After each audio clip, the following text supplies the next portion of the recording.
Maybe you don't know. This time, this time, this time, this time, this time to build, this time to build, this time to build, this time, this time to build, this time to build, this time to build, this time, power, power, this time to build, power, this time to build, power, this time to build, power.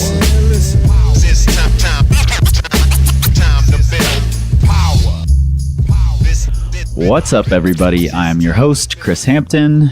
And I'm Nate Drolet. And together we form the Lowen Theory. Do you know where that comes from? Lindsay Lohan. How did that just pop into your damn head? That's ridiculous. No, it's a Tribe Called Quest album. It's my favorite Tribe Called Quest album, actually. I know some of you out there argue that Midnight Marauders is better, but you're wrong. And I know that's true because I'm saying it on my podcast. There you go. Nate and I are sitting in Denver, Colorado. It's not Colorado, even though that's what I've said my entire life.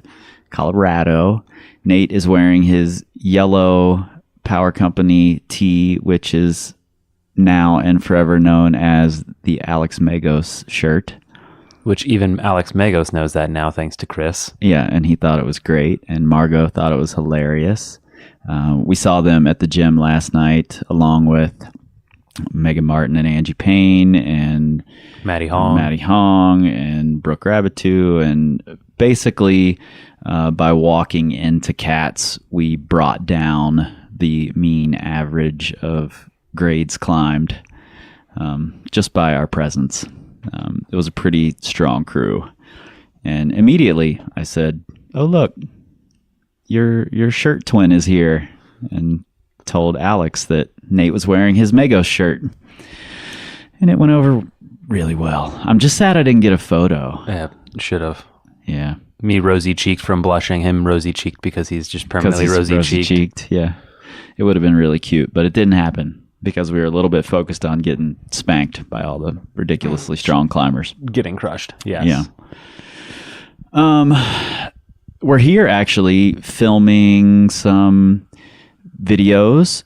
Nate's filming them for La Sportiva. He worked on some blogs, is filming these training videos for Sportiva. And it's really ironic, actually, that Sportiva reached out and then things came to a head, and I recorded the public service announcement, "Don't Believe the Hype," last week, because Sportiva's doing it right. They're asking people who actually know what they're talking about instead of reaching out to one of any number of their incredibly talented athletes saying, "Hey, make these videos and tell us how you train," because they know the information is going to be better and be able to be scalable for their audience. So I appreciate that. So thanks, Sportiva.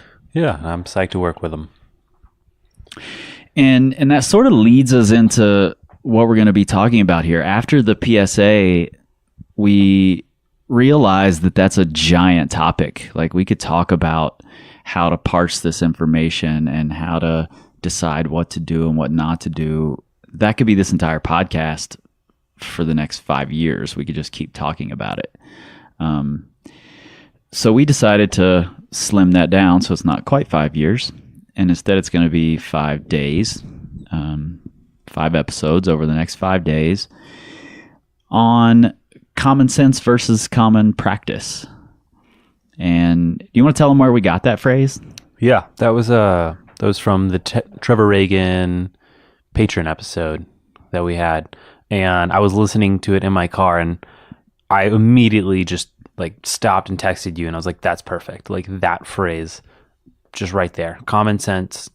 What he said was, common sense isn't always common practice. Yeah. And that's so true. And if you don't remember Trevor, he's from Train Ugly. We did an episode on mindset, fixed versus growth mindset. And that one's still one of my absolute favorites. Yeah. And the way that came up is when Trevor and I were talking, he was like, all this stuff is just common sense, right? Like, should we even bother telling people this stuff? Because it's just common sense. And someone said to him, common sense isn't always common practice. And I think that is very evident in climbing. We see it all the damn time. And we're going to talk to you a little about it here. This first episode is quality versus quantity. You know, One of the classics. yeah, we all know that we're supposed to go for quality, but what do? We all go for quantity. So let's jump into that. Where do you see it happening? Where do you see it happening often? Fast food. You know, buckets of fried chicken. Though I will argue that's both. It's definitely quality, depending on where you go. Yeah. Like Popeye's spicy chicken, quality. Yeah. Oh man, 11 pieces of chicken for $11. I mean, come on. Yeah, you can't beat that. So I think one of the most common things and that a lot of people can relate to is things like power endurance workouts, 4x4s. And this really stems off of how we define what is difficulty or what is intensity. Mm-hmm. And that I think... Because you're kind of blurring the lines here. Like you're getting close to endurance and then you're still close to power. So where does the quality happen? Where does the quantity happen? Which direction do you go? Yeah. It's kind of blurry. You know, if power endurance or strength endurance is somewhere between strength and pure strength and pure endurance, then if you want to make it harder, which way do you lean? Do you go make it more endurance or do you make it more strength? Right. And so, or, you know, obviously there are other ways we can go about it, but the most common thing that I see is people go towards the way of endurance to the point to where they're not even close to power endurance at this point. Right. Add more. Yes. Yeah. 5 more routes of Peter Pan's. Yeah. And I mean, honestly, just a regular, like a 4x4 by itself is actually a lot of times not even power endurance because of how tall gyms are these days. Right. Totally. You know, if you're doing 4 12-move rock climbs in a row, like you just did a Madness Cave route. Yep. Like 12-move boulders, it's like that is a ton of climbing. And it may not seem like it because, you know, you're like, it's a 4x4. I'm sticking to these measurements. But, you know, if you're doing something more like a 4x4 on like a systems board where you're only doing five moves maybe, then you're really starting to hit the mark a lot better. Yep. Because frankly, you can't be strong for 40 and 50 moves. Like it's not possible. Right. Right. And that, you know, that's something we've talked about quite a bit. Like if you're doing those 40, 50 moves and you're trying really hard, it feels intense. Feels like high intensity. Feels like high quality, high intensity training. And it might be high quality depending on what you're going for. But we've been batting around these phrases trying to figure out how to describe this because it's kind of tough. And we've settled on perceived intensity versus max intensity. And that would be your perceived intensity is how hard are you trying in relation to this exercise. Mm-hmm. Your max intensity is essentially what percentage of your absolute maximum is this. Yes. So what that would look like, if you're a V7 climber, then your maximum intensity would be V7, where your perceived intensity, let's say you're doing 4x4s and your last boulder is only V4, that may still feel like it is 100% for you, but Right. that is your perceived intensity. Right. Like it is still only, 7 and 4. You should have went with V8. So you're a V8 climber. You're doing 4x4s and your last one's V4. You're really only at 50% of your max Right. intensity. See what I did there? Math. That's what you did. So that's a really common one. But so yeah, like, and this is kind of what spurred the quality versus quantity debate or talk. Yeah. So many people want to go to quantity. Yes. That seems to be the way to make your workout better, Yeah. make your workout harder. You know, I just hit on that quite a bit in the PSA. You know, it seems like they took these workouts that were normal workouts and they're like, let's make them better. Mm-hmm. And like 10 more Peter Pans, just keep adding volume, quantity. And that does not equal quality. Yeah. And I mean, to a degree, quantity is better. Like once you hit a certain point, so let's use route climbing in the gym or actually outside as an example. If you're sport climbing outside, if you're only capable of doing 3 pitches a day, I don't care what kind of quality you're doing. Like you're drastically limiting yourself. Mm-hmm. You only have so many good days in a season. If you can't go out and do 5, 7, 8 pitches, like you're really shortening how many rock climbs you can do in a year just simply because of a lack of volume. Right. But once you hit, I think once you start getting over 8, depending on the situation, if you're going out and you're just doing like easy on-sites, whatever, once you hit a certain number, like if you're like, oh, I want to hit 15 pitches every single day, that's not better. Like, right. And I think what you're alluding to here that I think we need to get to the point of is that you build up a certain amount of quantity in order to be able to reach a high quality. And then you don't need to continue with the quantity part of the equation in most cases. yes. You have to know what you're shooting for, though. I think that's the big important thing here. If you're an alpine climber, if you're going to go be a big wall climber for a little while, quantity might be what you need. Oh, yeah. And in that case, you can combine quality and quantity. They can be a similar thing. If you're doing like alpine, I wouldn't even worry about quality. Just throw a pack on. I think you just eat a lot of calories. Yeah. Yeah, train for eating. Wear knickers. Yes. But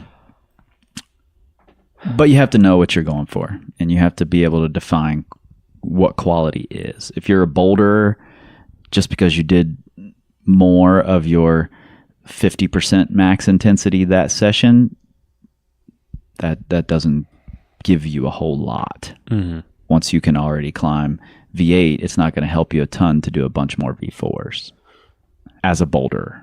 As a boulder, and if you're just doing it simply for fitness. Right.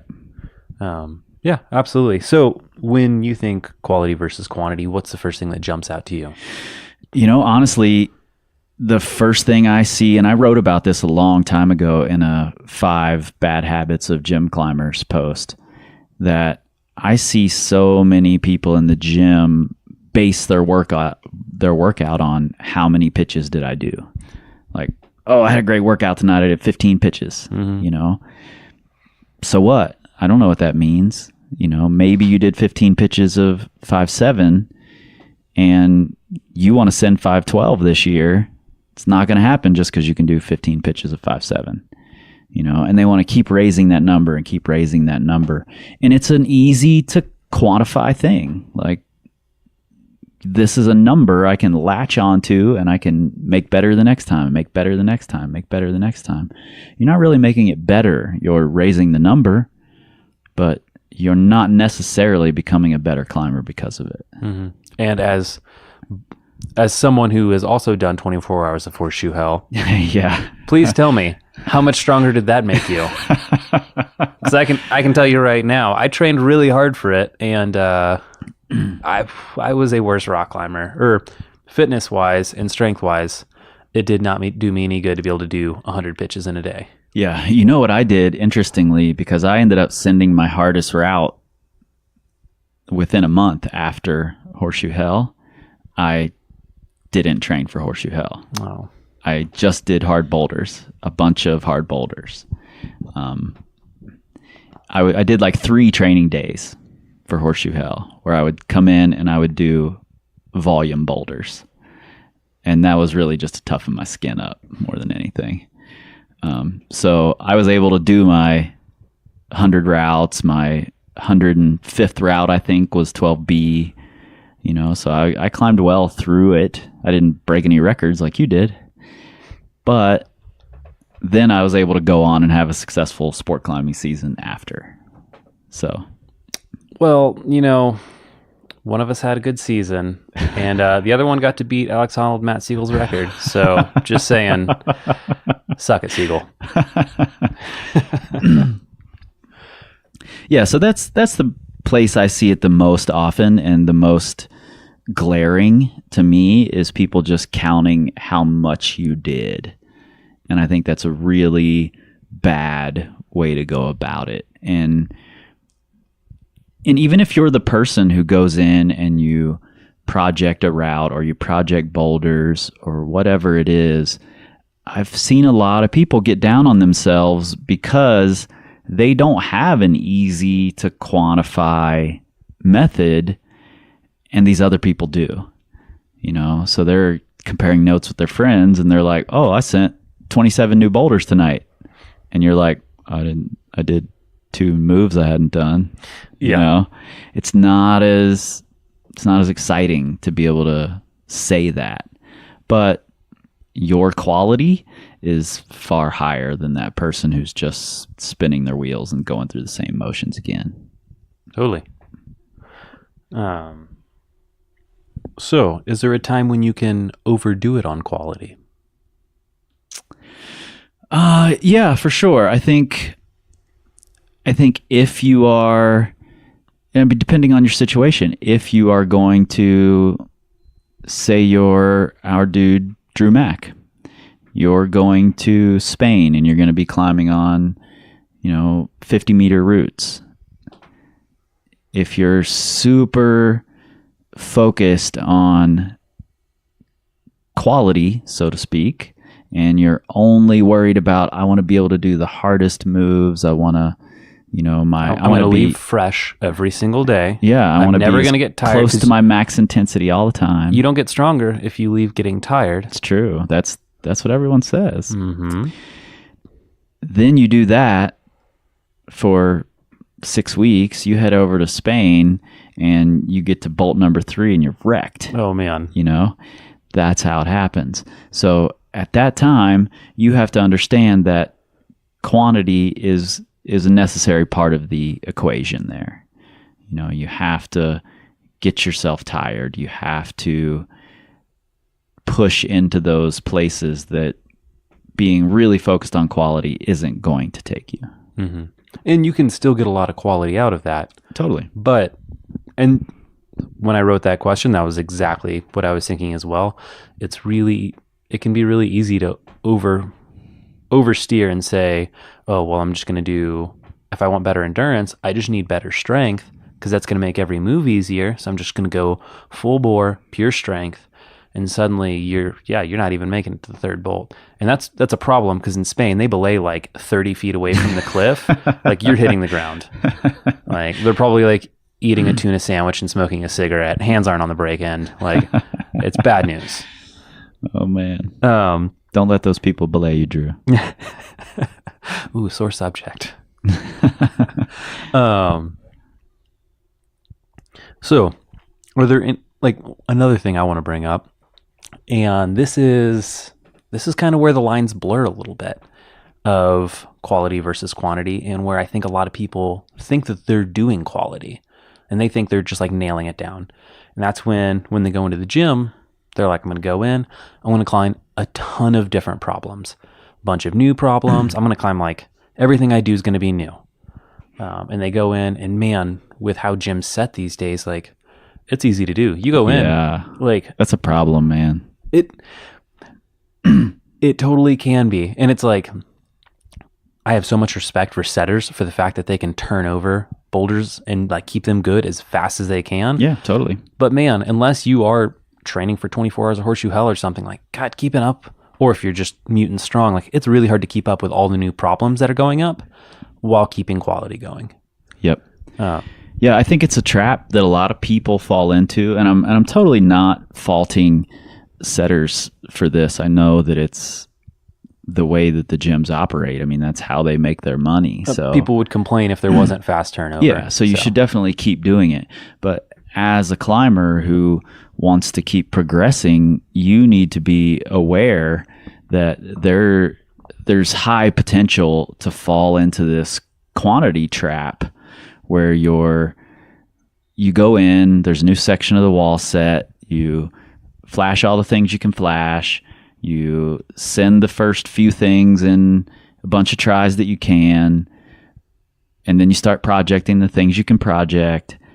And Next week, there's a new section of the wall set, and Rinse and you repeat. do the exact same thing over and over and over. And for some reason, 3 years down the road, you're doing the same thing on the same grades, and you can't figure out why you're not progressing. yeah, maybe a little bit better, maybe a little bit's Yeah, changed, yeah, but yeah. it's not anything like very significant. Like you have increased at the same rate that everyone else in your gym has. Right. And so to me, this is a really big problem. And just simply that most people aren't aware of it, or they think they're doing the right things. Mhm. So what I recommend is actually distilling down and saying, okay, instead of climbing on 40 different problems tonight, once I warm up, I'm going to pick 2 problems. I'm going to do my perfect repeats, or I'm just going to focus on them. Like, even if I can climb it well, I'm going to do it multiple times and just climb it perfectly and as best as I can, try and really dial it in so that I understand them very well. And then I'll have, my project after that. And then you can also even have circuits as well. So once you've done a project, you come back and you say, okay, can I do this better? And can I repeat it consistently? Yep.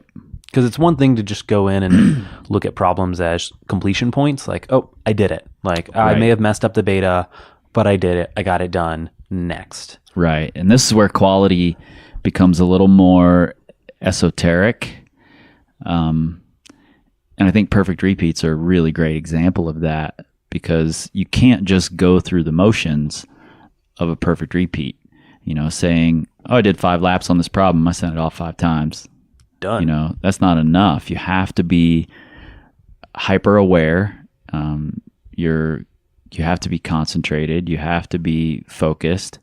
And the whole idea there is to really learn how to be aware of the subtleties while you're climbing and be able to faster and faster change those things. And that's what you want to do on the crux of a problem or crux of a route that's 80 feet off the ground. You don't want to have to spend 5 days up there figuring out the subtleties. If you could Yeah. figure it out in a few attempts on that sequence, then you're far better off.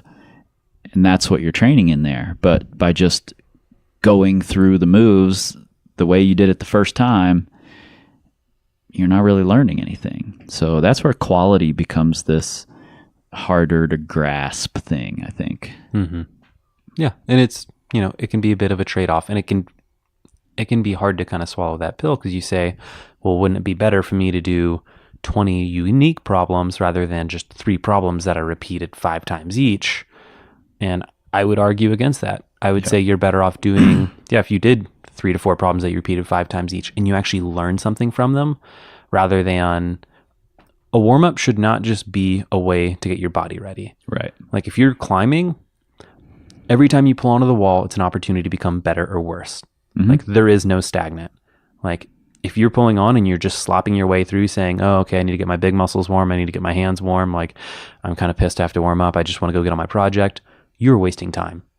Like in a 2-hour session, you may only be climbing for, I don't know, like 10, 12 minutes, something like that. Like on the wall, actually moving. Yep. Like not that much time. So if you're pissing away the bulk of that time, which will be spent in your warm up, because you don't really spend a lot of time on the wall when you're actually projecting. If you're pissing away the bulk of that time, just mindlessly going through the motions to like get your body ready, you're wasting so much potential to get better. Yeah, we all want to, sing the praises of climbing being this cerebral activity, but then we don't want to get our brains involved when we're warming up. Yeah. It doesn't make a lot of sense to me. Yeah.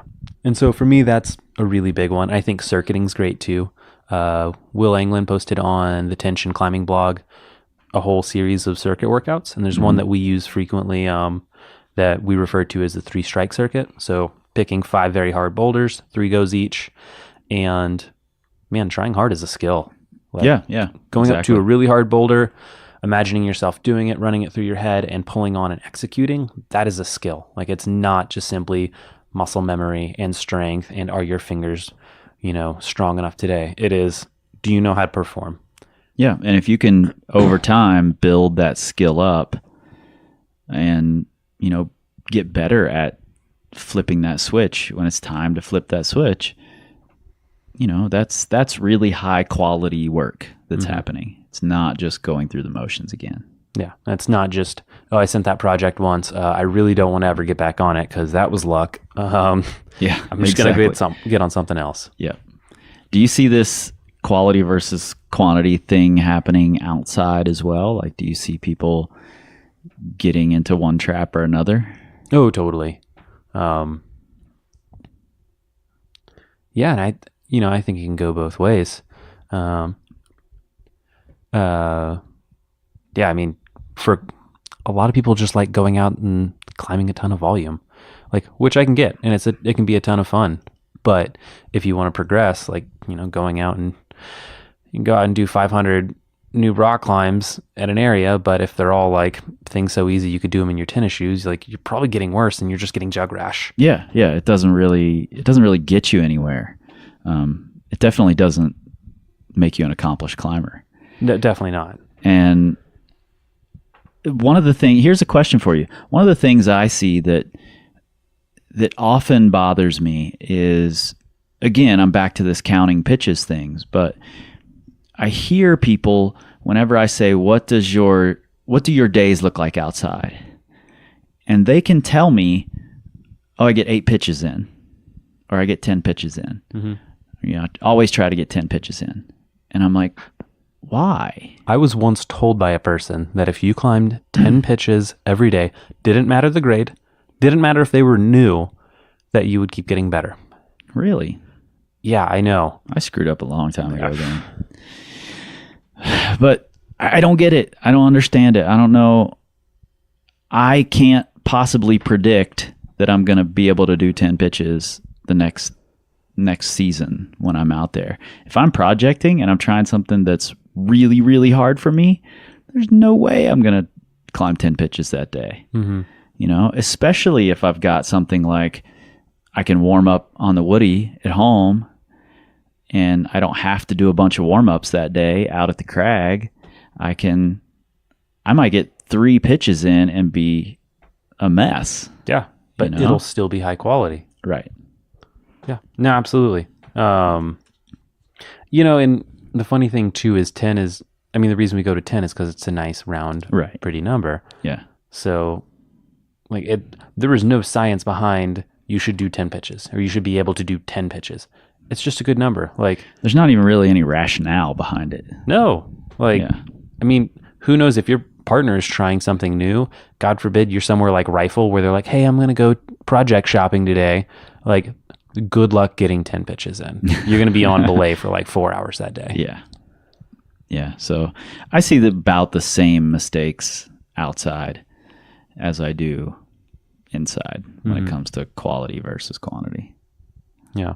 One thing I wanted to add. So not everyone is always psyched on perfect repeats. If it's not your thing, it's not your thing. I personally think they're amazing. But one thing I like to recommend to people is if they go into the gym and let's say there is a new set and you want to go through and you do want to flash all the boulders, which is cool, go do it.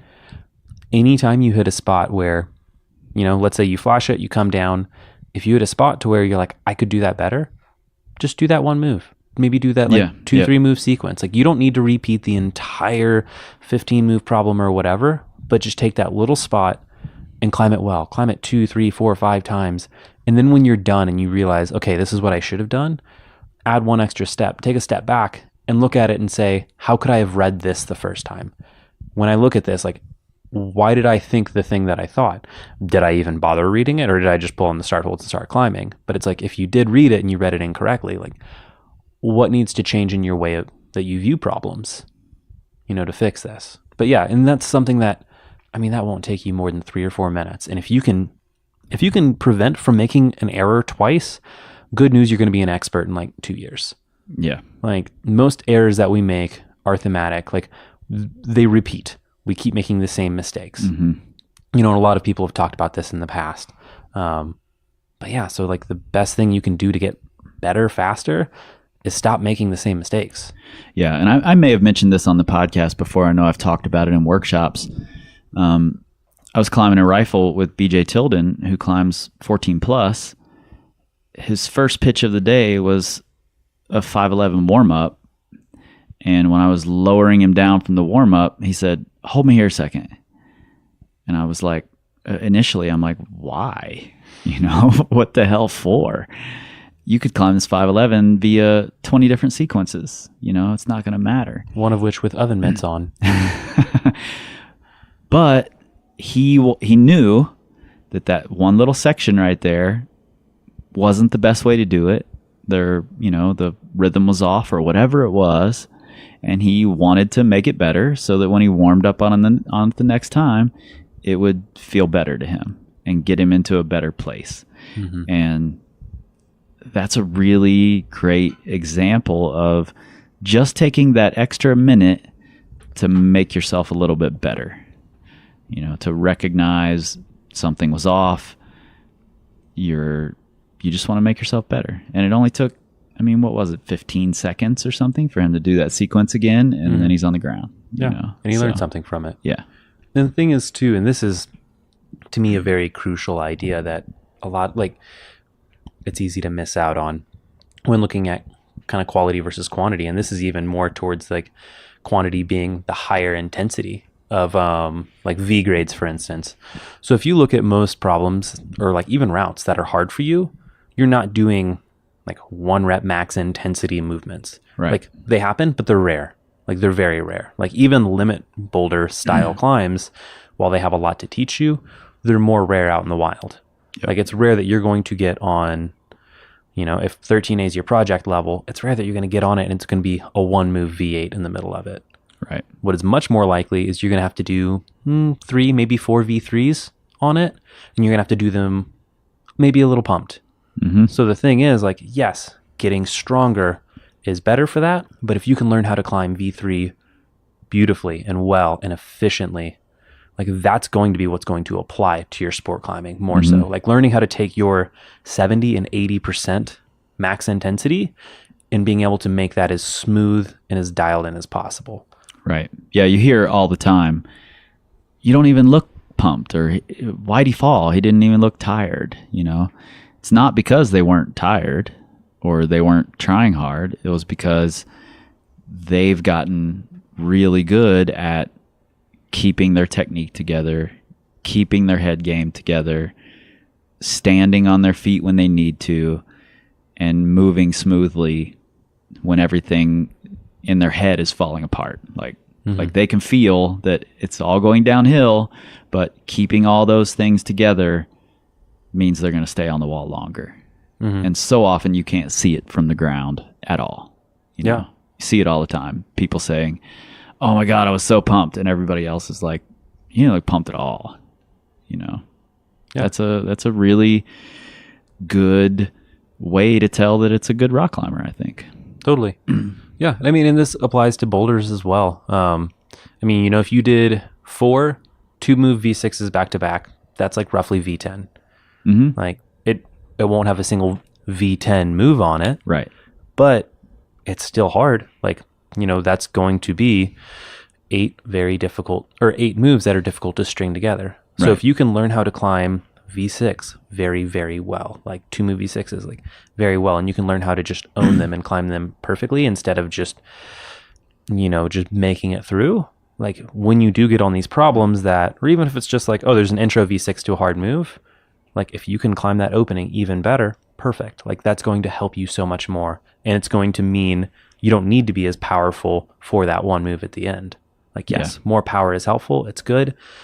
But there's a time to look at quality as well. Yeah. And I really want to highlight the fact that getting smooth on a V6 doesn't necessarily mean just go into the gym and do as many V6s as you can. It means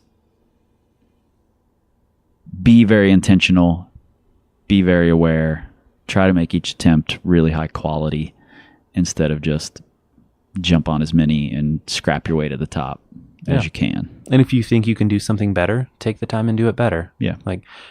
Especially if you're in the gym, there's no, all those problems are going to disappear in a month. They'll never exist again. like it doesn't matter if you send them really. Like it doesn't matter if you go do more V6s or whatever. Like what, in the end of the day, all that matters is did you get better? Yeah.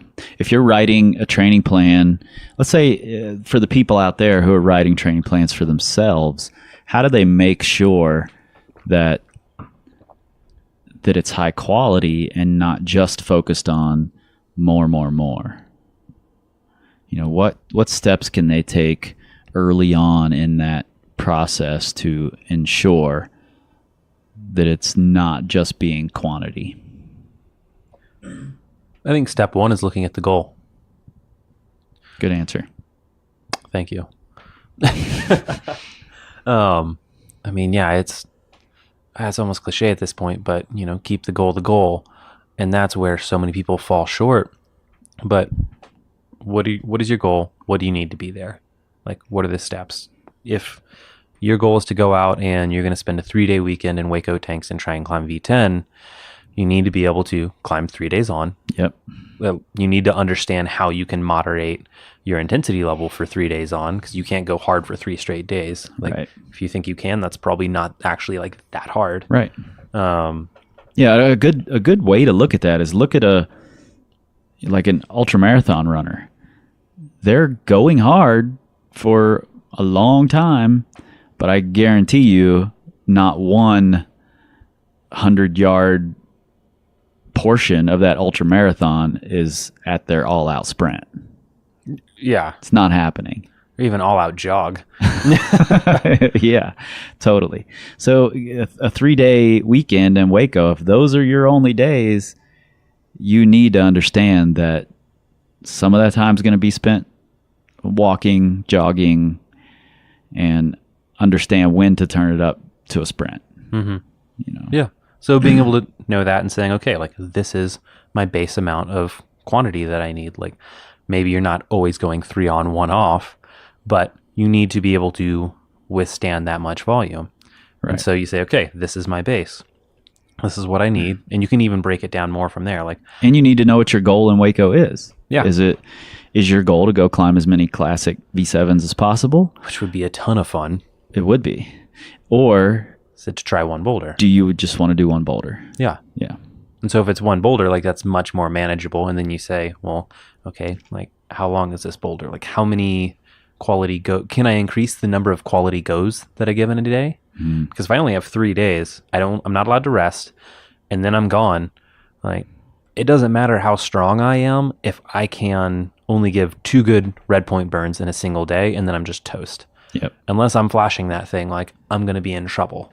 Right. Like if it's at your true project level, it's like, okay, can we increase how many good efforts I can give in a day? Like maybe you want to worry about things like your skin or something like that. Like, what would you say for this question? I would say that you gave a much better answer than I expected. So I try to buy you time. So I don't know that I would add much to that. I think that takes care of a lot of the issues. If you're really looking deeply into what the goal is and how to prepare for it, then you're more than likely hitting the quality elements that you need. Mm-hmm. I would add to that, however, that once you get there, once you're standing in front of your goal, don't fall into that quantity trap. I see what I mean by that is if your project is to do, or if your goal in your 3-day weekend in Waco is to do one route, and the first time you try that boulder, it feels really hard, don't automatically bail out to the I'm gonna go do a bunch of 6s. I'm gonna go do a bunch of of 6s and 7s, right? Yeah. Because we have this need to feel accomplished, you know, and for some reason, quantity gives us that feeling of accomplishment. Totally. Like, I did so much while I was in Waco, but then you go home and you're alone and you're like, I didn't do the thing I wanted to do. Yeah. You know? So I would definitely strongly caution against that trap and say, keep the quality going all the way through the goal. You know, don't stop with the training plan. Yeah. And so how about this? What if you don't have a goal? What if your simple goal is, I just want to get better. These next 3 months, I'm going to go into the gym and I just want to be a better climber. I think then you need to make a goal. I think you need to come up with a goal that fits what you want, something tangible that fits that goal you have of becoming a better climber. What does that look like? Does that mean I want to do 5 13As of 5 different styles? Will that equate somehow to me becoming a better climber? It's going to demand a lot of me. I'm going to have to be good at slab climbing. I'm going to have to be good at steep climbing and long climbing and short bouldery climbs and off width, for God's sake. No. So I think that having that tangible goal, I think, is so important, that even if your goal is something big and broad, like I just want to become better, you need to find a tangible goal that you can attach to it and push toward. Totally. Couldn't agree more. Yeah. And then as far as just inside, like climbing inside, if you're doing stuff and you're like, am I just doing things to do things? I can't tell. The things what I would recommend is do what feels hard. Like if climbing extended feels hard for you, climb extended a bunch. If climbing bunchy feels hard for you, and I don't give a shit how tall you are. I think uncomfortable might even be a better word than hard. Yeah, uncomfortable. Yeah. I was ranting. As I was saying, I don't care how tall you are. Like tall people like to complain how they can't climb bunched, but the thing is, you have no excuse. Have you ever climbed with someone who's tall and flexible? Oh yeah, man. They're fucking cheaters, man. Like you realize that they can keep their feet low, they can sag out further from the wall because they're taller, and they're so flexible they can get their foot even higher than you because they've got longer legs. Like I used to climb with a guy who is an incredible climber, like sport climber, boulder, well-rounded, about 6'2", and just very flexible with strong legs. Yeah. And man, there was nothing he couldn't do. Well, I've climbed with a lot of tall guys who don't use their height. Oh, I mean, that's... they can't climb stretched out. Yeah, which is hilarious. Like I've climbed with a guy who's 6'5", who I could match him span for span. Yep, totally. I mean, and I am a giant, but not quite 6'5". You're a small giant. Yes, in my heart. But so whatever's difficult for you, like that small rant was to simply say that find what's uncomfortable. Like don't make an excuse for why it's uncomfortable. If you are a very short person and you say, climbing span is really hard for me because I'm short, it's like, well, suck it up, buttercup. Like, it's always going to be difficult for you, and it's going to be even harder if you never focus on it. Yep. So take the time, and whatever challenges you, whatever makes you uncomfortable, spend a little extra time in that, and that's how you can guarantee that you'll find quality. Yeah. Yep. And I think you can do that outside too. I think if you're one of those people who loves to go outside and do a million rock climbs and you find yourself not getting better, then get uncomfortable and go check out some hard rock climbs. Maybe put some of your season into projecting. I think it makes you more well-rounded. I think it makes you a better rock climber to understand all of those things.